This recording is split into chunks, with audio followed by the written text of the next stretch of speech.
Carrie Lam says things are great in Hong Kong. Trump challenges the World Bank on China. And good news, book burning is back. That and more on this week's China Uncensored.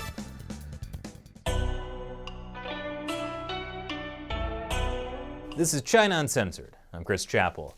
This week's China News headlines. The Communist Party has lost Hong Kong. I know, it's a shock. Who knew massively oppressing people would make them hate you? Apparently, this was news to Hong Kong Chief Executive Carrie Lam. According to the Epoch Times, Carrie Lam thought pro-Beijing politicians would definitely win the recent local election in Hong Kong. They did not. But even though the pro-democracy side won big, that has not stopped the protests. This was Hong Kong this past Sunday. A sea of black as vast crowds of protesters took to the streets of Hong Kong's financial district on Sunday in the biggest rallies since local elections last month. It was the first time since August that the Civil Human Rights Front, organiser of million-strong marches earlier in the year that paralysed the Asian Finance Centre, had received authorities' permission for a rally. It estimated turnout of 800,000. Wow, 800,000 people. But Carrie Lam was quick to respond with hurricane-force spin. The massive protests, she says, are a sign that everything is fine. This reflects the freedoms that Hong Kong people are enjoying.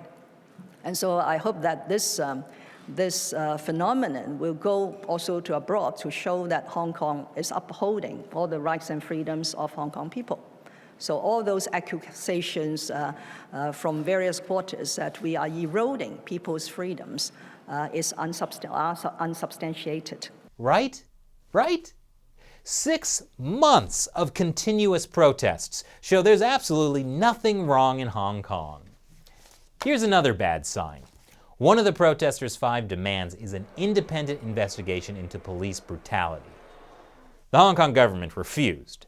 They said, we don't need an independent investigation into the police. We already have an organization to watch the police, the Independent Police Complaints Council, or IPCC. See, it says independent right there in the name. The only problem is that it can't do its job. It can't call witnesses. It can't make the police give up evidence. In fact, it can't even take complaints against the police. People have to submit complaints against the police, who then definitely pass those complaints on to the IPCC. A group of foreign experts was recruited to make sure the IPCC's police investigation was objective. Well, they just resigned.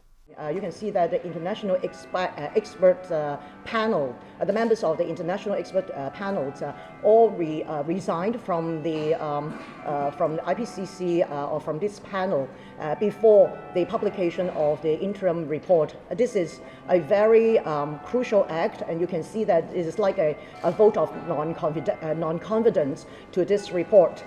But the fact that people can freely criticize the report is a sign that freedoms are doing fine in Hong Kong, right? Meanwhile, the Hong Kong police have been going on a PR binge, accusing people of spreading fake news, photographing hard-working riot police eating in full gear on the street, and duct taping a tear gas canister to the wall, just like that banana art installation. They really need to fire their new PR guy. A Hong Kong democracy protester says he was ambushed by masked Chinese men in Australia. If only Australia had the kind of freedoms Hong Kong does.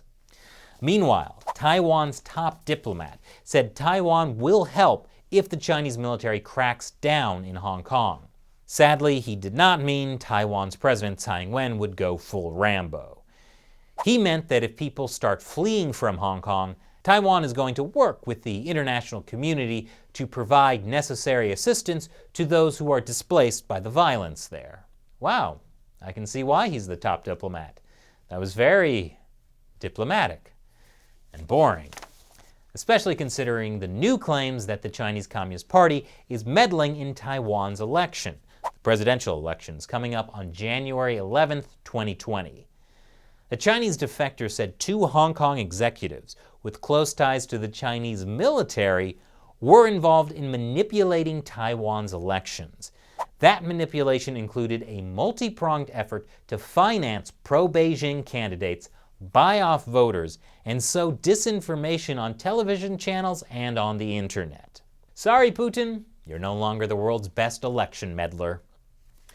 The World Bank is an organization that lends money at low interest rates to help developing countries. Apparently, that somehow also includes China. Yes, China, the world's second biggest economy, the country that has so much cash to spare that it lends hundreds of billions of dollars to other countries through its Belt and Road Initiative. Well, President Donald Trump has called out the World Bank for lending to China. This was after the World Bank said it would lend China $1 to $1.5 billion in low-interest loans through June 2025. The U.S. government had objected to that plan, but the World Bank went through with it anyway. But get this. This is actually a decrease in lending to China. In 2017, the World Bank lent China $2.4 billion. Maybe they wouldn't need so many loans if they used more money to help people in China instead of propping up dictators around the world. But gosh, what do I know? And when I said use more money to help people in China, I did not mean finance more human rights violations. Just wanted to clear that up because China apparently tried to get the World Bank to fund surveillance in Xinjiang. Xinjiang is the region where China has locked up more than 1 million ethnic Uyghurs and other minorities in concentration camps. Look, I get it. The Chinese Communist Party needs the cash. Ethnic cleansing isn't cheap. Meanwhile, China's foreign minister says China is big but non-threatening, like a panda. I actually agree. They are just like a panda. This panda.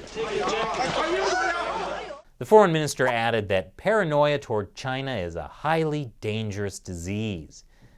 Don't worry, the Communist Party has a treatment center where they can cure you of your disease. Recently I did an episode about how China is planning to weaponize rare earth metals to fight the US. Well, now the US Army is going to develop their own rare earth plant. The move would mark the first financial investment by the US military into commercial-scale rare earths production since World War II's Manhattan Project built the first atomic bomb. I really don't think that's the result China was going for. Democrats and Republicans once again agree. This time on a new defense bill that would ban Chinese-made buses and rail cars. The idea is instead of giving that money to Chinese state-owned corporations, give that money to American companies to build America's buses and subways. Also, American companies are probably a bit less likely to build a subway car that will spy on us. It's been a year since 2 Canadian citizens were put in Chinese jail. Their crime?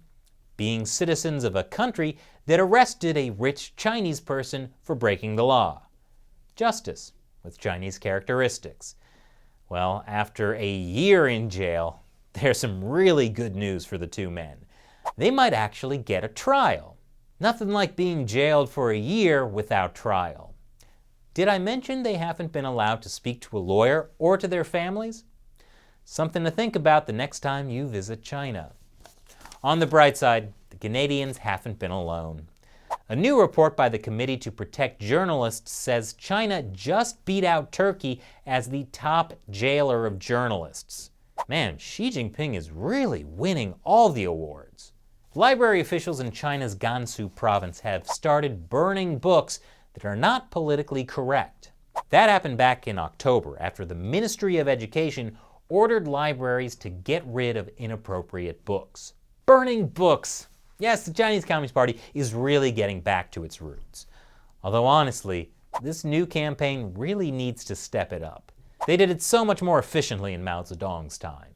But this story took a weird twist when the book-burning librarians got in trouble. That's because this story went viral on Chinese social media this week and sparked a huge backlash. Yeah, burn the books, but not in public. Jeez. For years, big tech companies like Microsoft, Google, and Apple have been desperately trying to get into the China market. even going so far as doing research with Chinese military universities. Well, too bad for them, because China is banning foreign tech in government and public offices. Gosh, I really feel bad for these tech companies. More debt trap diplomacy. These are the Faroe Islands. They're pretty much autonomous, but they are part of Denmark. The Chinese Communist Party has made it clear, if the Faroe Islands wants a trade deal, they had better accept Chinese telecom giant Huawei. Now, the United States has been encouraging everyone to avoid Huawei since it's closely linked to the Chinese military and is a huge national security concern. But for places like the Faroe Islands, Chinese money is a heck of a lot more appealing than no money. And Chinese money comes with Chinese state-backed companies like Huawei. And finally, 11 Chinese migrants tried to smuggle themselves into the US by hiding inside furniture and appliances. That's right, to sneak into America, people are doing this and this. America, so great, it's worth hiding in a washing machine. And that does it for this week's China News Headlines. What do you think? Leave your comments below. And as I've mentioned before, YouTube demonetizes episodes like this because they're too controversial a subject for advertisers. We would have been run out of business years ago if it weren't for fan support through the crowdfunding website Patreon. So as a thank you to these fans, I answer their questions at the end of some of my episodes. This question comes from Joe King. Will Joker face tattoos gain popularity as this technology becomes more widespread? Will China Uncensored offer semi-permanent versions in the merch shop? Wide, super wide, and extremely wide smile editions would make a fun holiday gift idea. And no more mistimed family photos. That's in reference to a recent episode about emotion recognition technology China's pushing. The idea is Chinese facial recognition AI can predict if someone will commit a crime based on their facial expressions. So, would it work to have everyone in China dress up like the Joker? Unfortunately, no, that wouldn't throw off the emotion recognition technology. That's because the emotion recognition technology doesn't work very well in the first place.